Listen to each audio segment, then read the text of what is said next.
Oromoo koo maal taanee eenyutu nu abaaree bara sobni furdatee dhugarra kumaan caalee bara galtuun jabaatee qe'ee abbaa koo dhaalee naaf himaamee hadaraa awwaansaatu wallaalee.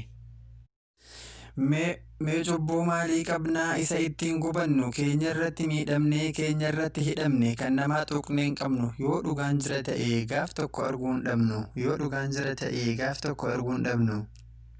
Dhugaa maaloo dubbadhu haga yoomii callista abbaa qe'ee isaatti hanga yoomii salphista maaliif badde hadaraa dhugaan ilma waaqaati maaloo bahii dubbadhu jedhi kun kan isaati maaloo bahii dubbadhu jedhi kun kan isaati.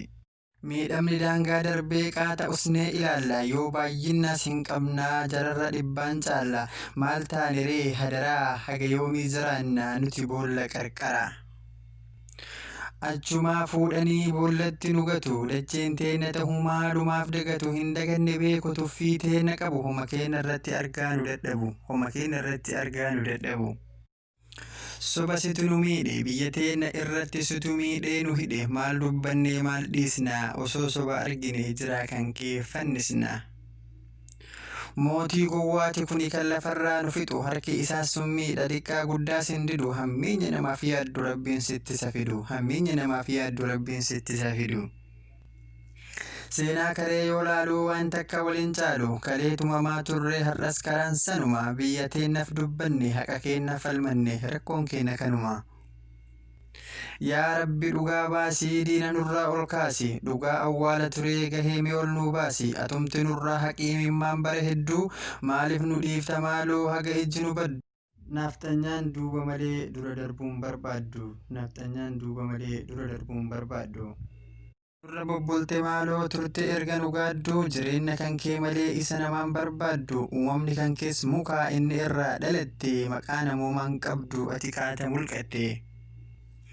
Saba bal'aa wareertee hidhaatiin kaan ajjeesaa naaf himaamee naan gallee maali maqaan ceesisaa uummanni guggubatee madaadha keessi isaa ammas deebitee jettaa filannoon adeemsisa ammas deebitee jettaa filannoon adeemsisa hin jiru.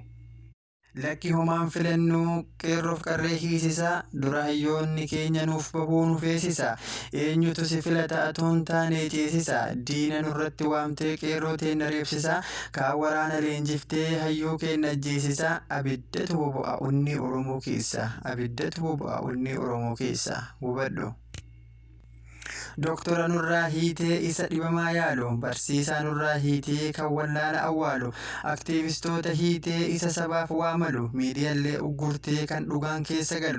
Gooteef ajaja diinaa homa tokko hin dhiifne ol kaanee jirra lafaa dura abdiitee ciifne ol kaanee jirra lafaa dura abdiitee ciifne hin ciifnu. Diraamaa hojjettanii uummata keenya irratti hayyoof gootota teennaa adamsaa bakkeedhatti nu sodaachisaa jirtu akka gadheedhaatitti. Uummanni hin sodaatu onneetu qabbanaa'e kijibaa ta'uu kan kee sirratti mirkanaa'e kijibaa ta'uu kan kee sirratti mirkanaa'e salphadhu. Farra qabsoo kan ta'ee Dooktor Lammaa Magarsaa amma hoo'eessa dhaqee duraa soba hafarsaa isatu diinaaf kennee qabsoo lafeetti cabne. Sababa qabsoo sanii qeerroo kuma shan dhabne sababa qabsoo sanii qeerroo kuma shan dhabne. Gooftan keenya uummata jedhee soba dubbata.